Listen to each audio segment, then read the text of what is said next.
श्रोते हो नमस्कार. आज आपण श्री गजानन विजय ग्रंथ अध्याय 8 श्रवण करणार आहोत. श्रवण करूया. श्री गणेशाय नमः.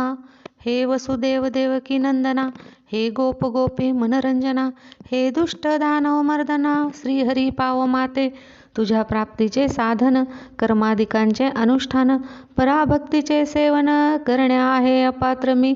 तुझी ज्ञानदात्री शास्त्रे सारी, गिरवाण भाषे भीतरी, त्याचे सांग करू हरी, सेवन ते कवण्या रीती.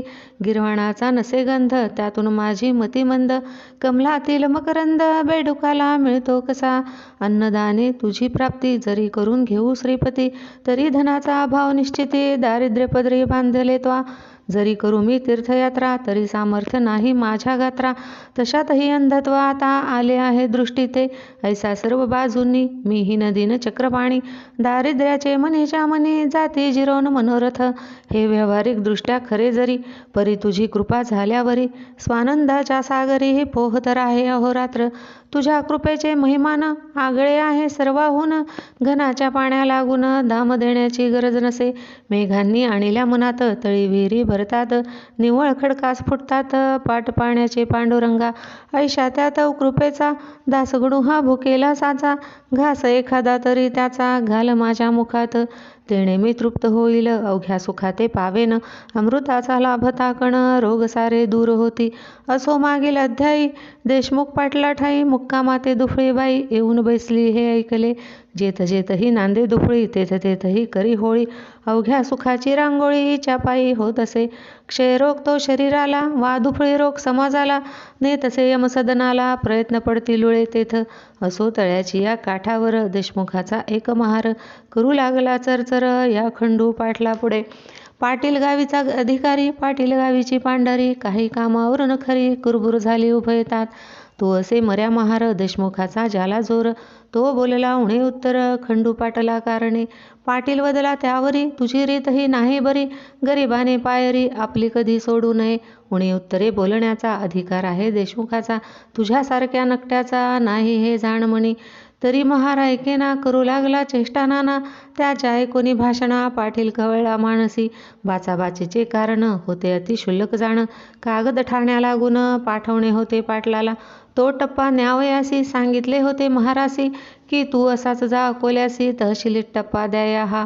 ते ऐकोनी वदला महार, मी न हा टप्पा नेणार, देशमुखाच्या आश्रितावर तुमचा डोळा हमेशा. काही असो आजदिनी, मी टप्पान जाय घेऊनी, तुझ्या हुकमा लागोनी, बोंबा शिमग्याच्या समजतो मी. ऐसे वदनी बोलला, हावभावही तैसा केला, मूठ वळणी हात नेला त्याने आपल्या मुखापुढे. ती त्याची पाहुनी कृती, खंडू पाटील कोपला चित्ती, भरीव वेळूची काठी होती पाटलाच्या हातात, त्याच काठीचा केला प्रहार महाराची या हातावर. पाटील मूळचा जोरदार, त्याने रागे केला प्रहार हा. त्या प्रहारे करुनी हात गेला मोडूनी, महार बेशुद्ध होऊनी पडता झाला भूमीवर. पाटील दुसऱ्या महाराला गेले टप्पा द्यावयाला, तो इकडे वृत्तांत कैसा झाला तो आता सांगतो. तो महार त्याच्या आप्तांनी नेला उचलून देशमुख सदनी, मोडला हात हे पाहुनी देशमुख ते संतोषले. वा वा छान गोष्ट झाली, आपणा कुरापत काढण्या भली, ही अनायासे संधी आली ती उपयोगी न दवडणे. त्यांनी त्या महारासी तात्काळ नेले कचेरीसी, समजाविले अधिकाऱ्यासी खोटे नाटे विविध हो. कोठेही दोन पक्षात वाकडे आल्या इतकिंचित, काट्याचेच होतात नायटे ते अवलोका. फिर्याद त्या महाराची पुस्तकात नोंदली साची, आज्ञा झाली अधिकाऱ्याची पाटील पकडून आणावया. शेगावी झाली पुकार, उद्या आहे पडणार, पाटलाच्या पदी थोर बेडी करी हातकड्या. ते खंडू पाटला समजले, धावे त्याचे दणाणले, सोड तोंडचे पाणी पळाले, झाला ती चिंता दूर. ज्या शेगावी मी वाघापरी वागत होतो आजवरी, तेथेच का हा श्रीहरी प्रसंग आणिला बेडीचा. अब्रुदारास अपमान, वाटे मरणाहून मरण, बंधू गेले घाबरून, काही विचार सुचेना. खंडू हताश होऊन बसला, तो एक विचार सुचला त्याला. श्री गजानन महाराजाला साकडे हे घालावे, त्या साधूचे वाचून, या संकटाचे निरसन करणारा न कोणी आण राहिला या वराडी. लौकिकी यत्न करण्याला बंधू गेले अकोल्याला. खंडू पाटील निटाला समर्थाकडे रात्रीस येताच केला नमस्कार. शिर ठेविले पायावर महाराजाला कठीण फार प्रसंग तो माझ्यावरी. सरकारी कामानिमित्त मी एका महाराप्रत तळ्यापाशी ताडिले सत्य करातील काठीने. त्याचा ऐसा परिणाम झाला काट्याचा नायटा गेला. देशमुख मंडळींनी भला माझे अहित करण्यास त्यानिमित्त कैद मला होण्याचा उद्या प्रसंगाला. समर्था माझ्या इज्जतीला तुझविन कोण रक्षील. उद्या येतील राजदूत मला येथून नेण्याप्रत. बेडी ठोकुनी पायात ऐसे आज ऐकिले. त्यापेक्षा गुरुवरा गळा माझा येथेची चिरा. ही घ्या तलवार देतो करा वेळ करू नका हो. अब्रुदारा कारण बेइज्जत हेच मरण. अपराध माझा त्यातून अत्यल्प दयाळा. त्या अपराधरूपी खड्याचा हा डोंगर झाला साचा. अभिमान माझ्या अब्रूचा धरा समर्था एकाळी. जयद्रथाच्या वेळेला अग्निकाष्ट भक्षणाला होता अर्जुन तयार झाला. केवळ आपले अब्रूस्तव तेथे भगवंताने भली अब्रू रक्षण केली. प्रभूने वस्त्रे नेसविली द्रौपदीला सभेत. देवी मम अब्रू ही पांचाळी. देशमुख कौरवांनी आणिली नग्न करण्यासाठी भली तिचे करावो रक्षण. ऐसे वधून समर्थाला पाटील रडू लागला. आसवांचा तो चालला पूरनेत्रा वाटे हो. घरची माणसे चिंतातूर आधीच झाली होती फार. नाही त्यांच्या शोकापार तो सांगावा कोठवरी. इकडे समर्थांनी भले दोन्ही हाती कवटाळिले. खंडू पाटला हृदयी धरिले त्याचे सात्वन करावया. अरे कामकर्त्या पुरुषाप्रत ऐशी संकटे येतात. वरच्यावरी जाण सत्य त्याची चिंता वाहू नको. स्वार्थदृष्टी बळावता ऐसेच होते तत्वता. खऱ्या नीतीची ही वार्ता अणुमात्र त्या कळत नसे. तुम्ही पाटील देशमुख दोघे जण एका जातीचे असून एकमेकांचे नुकसान स्वार्थे करू पाहता. मागे कौरव पांडवात स्वार्थे चाला बिपट सत्य. परी पांडवांचा पक्ष तेथ न्याय खरा होता की. म्हणून पांडवा कारणे सहाय्य केले भगवंताने. सत्यासाठी मारणे भाग पडले कौरवांना. जा भिवू नकोस तिळभर बेडीनं तुशी पडणार. किती जरी केला जोर देशमुखाने आपला. तेच पुढे खरे झाले पाटील निर्दोषी म्हणून सुटले. जे का संत मुखावाटे आले ते न खोटे होई कधी. पाटील मंडळी उत्तरोत्तर भजू लागली साचार. कोणा नाही आवडणार अमृत ते सेवावया. पुढे खंडू पाटलाने करून विनंती प्रेमाने नेले राहावया कारणे समर्थाला निजगृही. असता पाटील सदनात गजानन स्वामी समर्थ. ब्राह्मण आले अवचित 10-5 तैलंगी. तैलंगी विद्वान असती कर्मठ वेदावरी प्रीती. परिधनाचा लोभ चित्ती राही ज्यांच्या विशेष. जे ते काही मिळेल म्हणून समर्थांकडे आले जाण. तई होते पांघरून घेऊन समर्थ निजलेले. त्यांना जागे करण्याप्रत ब्राह्मण म्हणू लागले मंत्र. जटेचे ते स्वरासहित अति उच्च स्वराने. मंत्र म्हणण्यात चूक झाली तीन त्यांनी दुरुस्त केली. म्हणून आसने उठून बसली गजाननाची स्वारी पहा. आणि ऐसे वदले ब्राह्मणाला. तुम्ही कशासाठी वैदिक झाला. हीनत्व वेदविद्येला आणू नकारे निरर्थक. हीन विद्या पोटाची मोक्षदात्री आहे साची. बा डोईस बांधल्या शालीची किंमत काही राखा हो. मी म्हणतो ऐसे म्हणा खरे स्वर मनी आणा. उगीच भोळ्या भाविकांना सोंग आणून नाडू नका. जीरूच्या ब्राह्मणाने म्हणण्यास सुरू केली जाणी. तोच अध्याय समर्थांनी घडघड म्हणून दाखविला. चूक न कोठे म्हणण्यात शब्दोच्चार स्पष्ट सत्य. वाटे वसिष्ठ मूर्तिमंत वेद म्हणण्या बसला असे. तैलंगी ते ऐकून चकित झाले अधोवदन बैसले. मुखवरी करण्या आपुले भयमनी वाटले त्या. सूर्य उदय झाल्यावर त्याच्या पुढे का होणार. दीपांचा तो जय जयकार त्यांची किंमत अंधारी. विप्र म्हणती आपल्या मनी हा पिसा कशाचा महाज्ञानी. चारी वेद याच्या वदनी नांदतात प्रत्यक्ष. हा विधाताच होय दुसरा शंका येथे नुरली जरा. हा असावा ब्राह्मण खरा जातीने की संशय. परमहंस दीक्षा याची वार्ता न उरली बंधनाची. कोणत्याही प्रकारची हा जीवनमुक्त सिद्ध योगी. काही पुण्य होते पदरी म्हणून मूर्ती पाहिली खरी. हा वामदेव याला दुसरी उपमान ती द्यावया. असो खंडू पाटलाकडून त्या ब्राह्मणा लागून. देते झाले दयाघन रुपया दक्षिणा. ब्राह्मण संतुष्ट झाले अन्य गावा निघून गेले. महाराजही कंटाळले उपाधीला गावच्या. श्रोते खऱ्या संताप्रत उपाधीनं असे पटत. दांभिकाला मात्र भूषण होते तिचे. गावाचे उत्तरेला एक मळा सानिध्याला. या मळ्यात भाजीपाला होत होता बहुवस. एक शिवाचे मंदिर तेथे होते साचार. लिंबतरूंची थंडगार छाया होती ते ठाई. हा कृष्णाजी पाटलाचा मळा होता मालकीचा. हा कृष्णाजी खंडूजीचा सगळ्यात शेवटला भाऊ असे. त्या मळ्यात महाराज आले शिवालया सन्निध बसले. एका ओट्यावरी भले निंबतरूच्या छायेत. समर्थ म्हणाले कृष्णाजीसी मी आलो तुझ्या मळ्यासी. काही दिवस राहावयासी या श्री शंकरा सन्निध. हा भोलानाथ कर्पूर गौर नीलकंठ पार्वतीवर, हा राजराजेश्वर आहे अवघ्या देवांचा. तो तुझ्या मळ्यात रमला म्हणून मीही विचार केला, येथे येण्याचा तो भला ते सावली करून. ते वाक्य ऐकिले 6 पत्रे आणविले, ओट्यावरी छप्पर केले कृष्णाजीने तात्काळ. समर्थांनी वास केला म्हणून मुळा क्षेत्र झाला. राजा जाय जयास्थला तीच होते राजधानी. महाराजांचे बरोबर होता पाटील भास्कर, सेवा करण्या निरंतर दुसरा तुकाराम कोकाट्या. खाण्यापिण्याची तरतूद सारी निजांगे कृष्णाजी पाटील करी. समर्थ ते जेवल्यावरी तो प्रसाद घेत असे. असो गजानन असता मळ्यात गोष्ट घडली अद्भुत.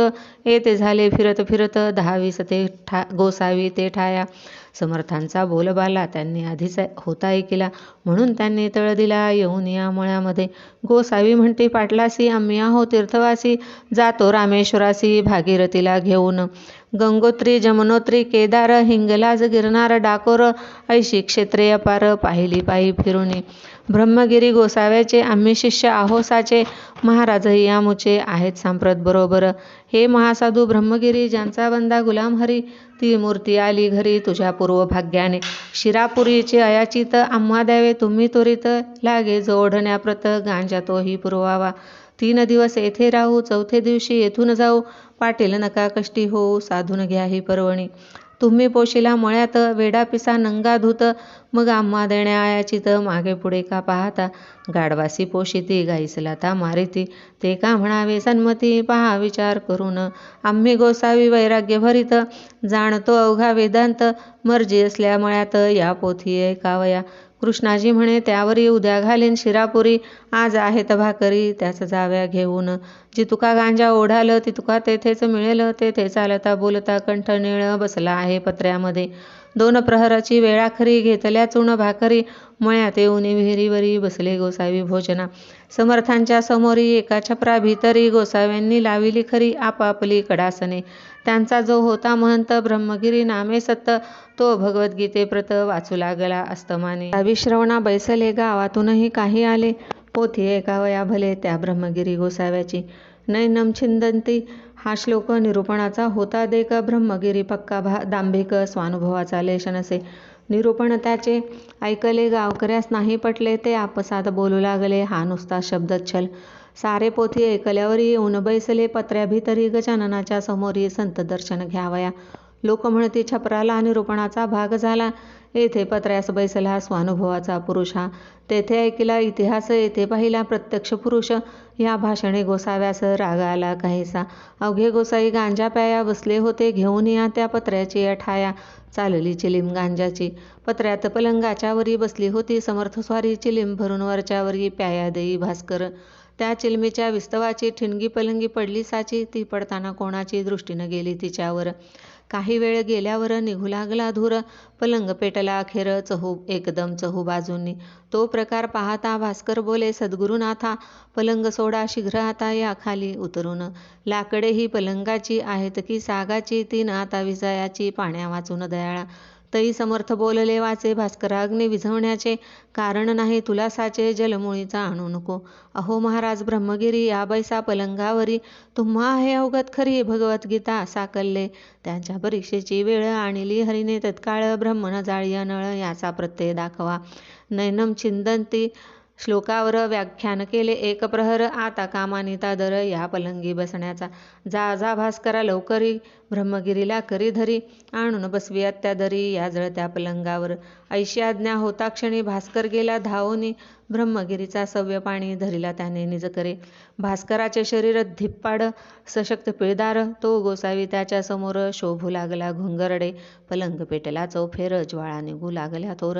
परी महाराजासनी स्थिर, हलले मुळी नैतकेई. श्री प्रल्हाद कयाधुसूत उभा केला अग्नीत, हे लिहिले पुराणात श्रीव्यासांनी भागवती. त्या लिहिल्या गोष्टीचे प्रत्यंतर दाविले साचे, मळ्या माझी कृष्णाजींचे श्री गजानन साधूंनी. ब्रह्मगिरी म्हणे भास्कराशी, मला न न्या पलंगापाशी, महाराजांच्या अधिकाराशी मी नाही जाणीतले. ते न मानी भास्कर ओढीत आणीला फरफर, उभा केला समोर आपल्या सद्गुरुरायांच्या. नैनम दहती पावक हे खरे करून दावा वाक्य, ऐसे बोलता महाराज देख गोसावी परम घाबरला. गोसावी म्हणे भीत भीत मी पोट भऱ्या आहे संत. शिरापुरी खाण्याप्रत मी झालो गोसावी. माझ्या अपराधाची क्षमा साच करी शांतीधामा. केला खटाटोप रिकामा गीताशास्त्र शिकण्याचा. तुला पिसा मी म्हणालो आता पस्तावा पावलो. मी दाती तृण धरून आलो शरण तुला अभय दे. शेगावच्या जनाने केली समर्था विनवणी. आपणा अग्नीपासून भय नाही हे खरे. तरी महाराज आमच्याकरिता खाली यावे लवकर आता. अशा स्थितीत पाहता तुम्हा आम्हा धडकी भरे.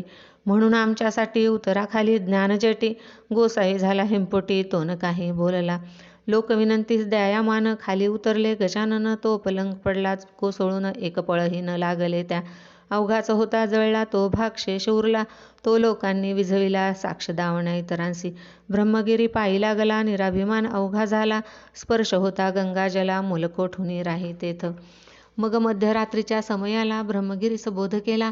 आजपासून चेष्टेला तू या सोडून देई रे. ज्यांनी राख लावावी त्यांनी उपाधी दूर ठेवावी. अनुभवावी न सांगावी गोष्ट कोणा निरर्थक.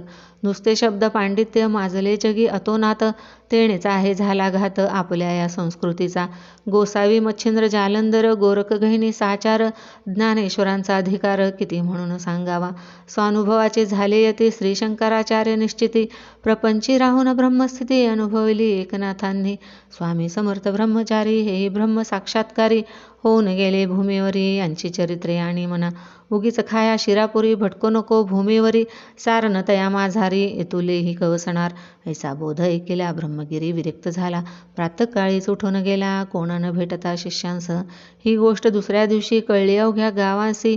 जो तो आला पहावयासी मळ्यात जळलेल्या पलंगाते. हा दासगुण विरचित श्री गजानन विजय नामे ग्रंथ. तारो भाविका भवब्दित हेची इच्छी दासगणो. शुभं भवतु श्री हरिहरार्पणमस्तु. इति श्री गजानन विजय ग्रंथस्य अष्टमोऽध्यायः समाप्तः. गण गण गणात बोते गण गण गणात बोते गण गण गणात बोते.